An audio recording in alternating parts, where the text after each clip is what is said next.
नमस्कार। JCERT के DG school में आप सभी का स्वागत है।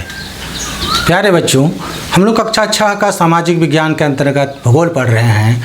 पुस्तक का नाम है हमारी पृथ्वी और इस पुस्तक का अध्याय 2 अक्षांश एवं देशांतर हम लोग पढ़ रहे हैं। बच्चों, इस वीडियो में हम लोग जानेंगे कि देशांतर क्या है, प्रमुख याम्योत्तर रेखा किसे कहते हैं और देशांतर समय को कैसे निर्धारित करता है, मतलब देशांतर और समय के बारे में भी पढ़ेंगे।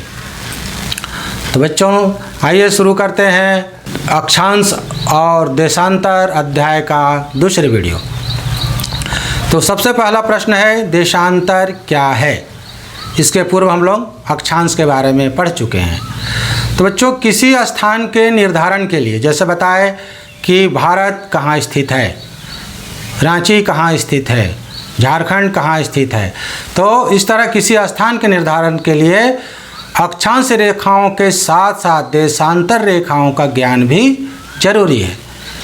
देशांतर रेखा भी बच्चों एक काल्पनिक रेखा है जो कि आपको मानचित्र पर और ग्लोब पर ही मिलेगा, ये धरती पर नहीं मिलेगा। तो देशांतर रेखा भी एक काल्पनिक रेखा है जो उत्तरी एवं दक्षिणी ध्रुवों को मिलाती हुई खींची जाती है।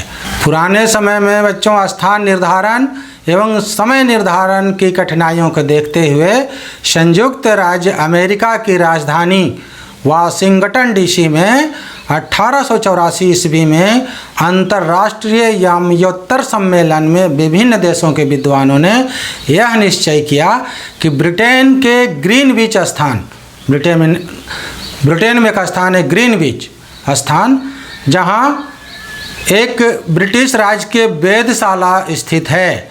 वेधशाला बच्चों उस स्थान को कहते हैं जहां बड़े बड़े दूरबीन और यंत्र लगे होते हैं जिससे हम खगोल विज्ञान के बारे में, समुद्र विज्ञान के बारे में और भी जो हमारे आँखों से ओझल है उसका वहाँ से ज्ञान प्राप्त किया जाता है।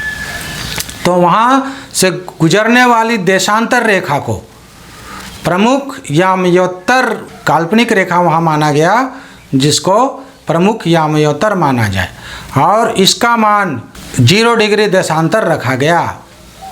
यहीं से 180 डिग्री पूर्व 180 डिग्री पश्चिम तक गणना करते हैं। इस प्रकार देशांतर रेखाओं की कुल संख्या 180 और 180 जोड़ देंगे तो कुल 360 है। देशांतर रेखाएं सदैव उत्तर से दक्षिण खींची जाती है। आप इसको याद रखिएगा कि उत्तर से दक्षिण खींची जाती है।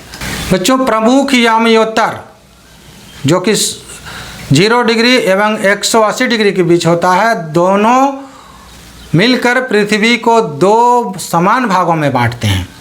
पहला पूर्वी गोलार्ध एवं पश्चिमी गोलार्ध। यही कारण है कि किसी स्थान के देशांतर के आगे पूर्व यानी कि ईस्ट के लिए E तथा पश्चिम मतलब वेस्ट के लिए W लिखा होता है।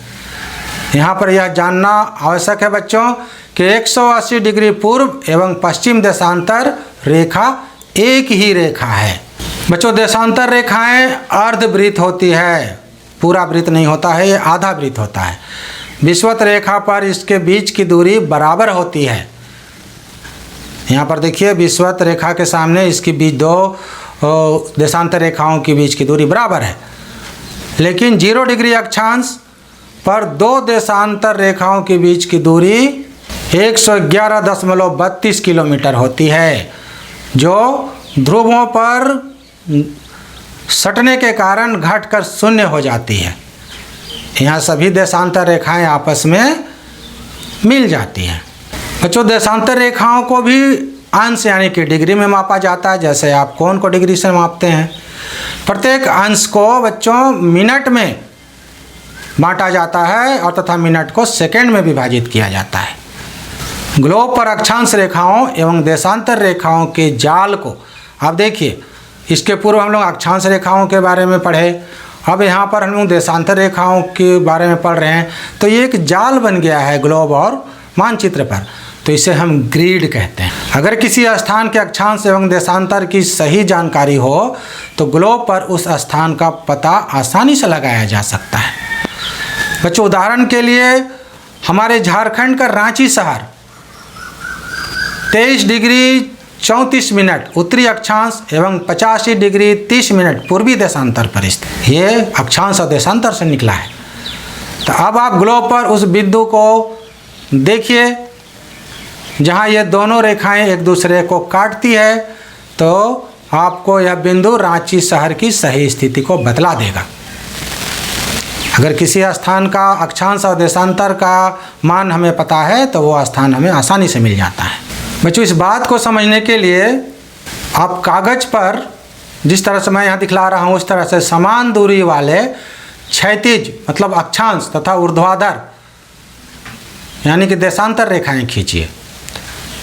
ऊर्ध्वाधर रेखाओं को संख्या 1, 2, 3, 4 से तथा क्षैतिज रेखाओं को क, ख, ग, घ और अंग अक्षरों से दर्शाई। इन बिंदुओं पर क्षैतिज यानी कि खड़ी तथा ऊर्ध्वाधर यानी कि पड़ी रेखाएं एक दूसरे को काटती है।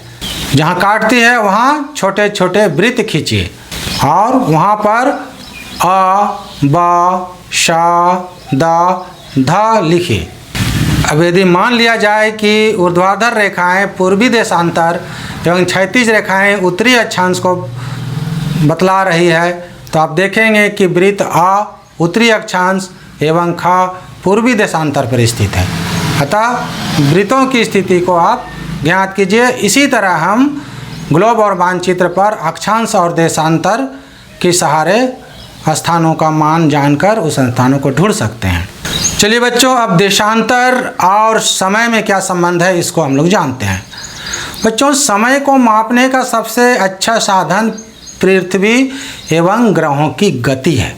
आप जानते हैं कि पृथ्वी एवं ग्रह परिक्रमण करते हैं, घूर्णन भी करते हैं। सूर्योदय एवं सूर्यास्त प्रतिदिन की घटना है। प्रतिदिन सूर्यास्त होता है और दूसरे दिन सूर्योदय भी होता है। अतः स्वाभाविक रूप से पूरे विश्व में समय निर्धारित करने का यह सबसे अच्छा साधन है। स्थानीय समय का अंदाज सूर्य के द्वारा बनने वाली परछाइयों से लगाया जाता है, जो दोपहर में सबसे छोटी एवं सूर्योदय तथा सूर्यास्त के समय सबसे लंबी होती है।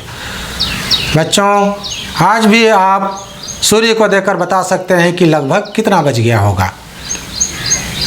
जो लोग घड़ी नहीं पहनते हैं बच्चों, वो सूर्य को देखकर अंदाज़ा लगा लेते हैं कि लगभग कितना बजा होगा। देशांतर रेखा का उपयोग किसी स्थान का समय निर्धारण करने के में किया जाता है। ये देखिए, ये देशांतर रेखा का महत्व है, इसको याद रखिए कि किसी स्थान का समय निर्धारण करने में किया जाता है। बच्चों जानने योग्य बातें में यहाँ दिया हुआ है। ग्रीनविच से गुजरने वाली प्रधान मध्याह्न रेखा या प्रधान यामियोत्तर के पूर्व स्थित देशों में समय सदैव आगे और पश्चिम स्थित देशों में सदैव पीछे रहता है। इस बात को यहाँ पर आप समझ लीजिए। किसी भी देशांतर पर जब सूर्य अपनी सर्वोच्च स्थिति में होगा तो देशांतर पर स्थित सभी स्थानों पर दोपहर होगी। चूँकि पृथ्वी अपने अक्ष पर पश्चिम से पूर्व घूमते हुए सूर्य का चक्कर लगाती है, इस कारण से सूर्योदय सदैव पूर्व दिशा में होता है। हमने कभी सोचा कि सूर्योदय पूर्व में ही क्यों होता है? क्योंकि यह पश्चिम से पूर्व की ओर घूमती है। इसी क्रम में 1 डिग्री देशांतर सूर्य के सामने से 4 मिनट में गुजर जाती है। बच्चों आपने ग्लोब पर देखा है कि अक्षांश भी प्रत्येक 1 डिग्री पर बने होते हैं और देशांतर भी प्रत्येक 1 डिग्री में बना होता है।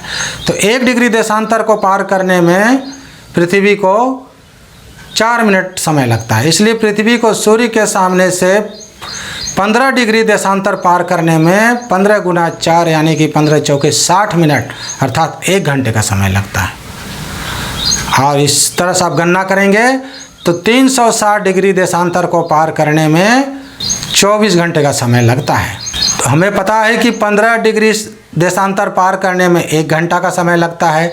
इसलिए यदि ग्रीनविच में दोपहर के 12 बज रहे हों तो 15 डिग्री पूर्वी देशांतर पर दोपहर का 1 बजेगा एवं 15 डिग्री पश्चिम देशांतर पर सुबह का 11 बजेगा।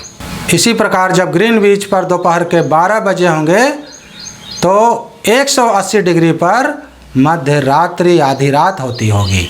प्यारे बच्चों, इस वीडियो में आप लोगों ने जाना कि देशांतर किसे कहेंगे, प्रमुख यामयोत्तर रेखा कौन सा है और देशांतर और समय का निर्धारण किस प्रकार होता है। तो बच्चों, इस भाग को आप 4-5 बार पढ़िएगा, तभी आपको यह बेहतर ढंग से समझ में आएगा। लिखने का अभ्यास जारी रखिएगा, खुश रहिएगा, खेलते रहिएगा। धन्यवाद बच्चों।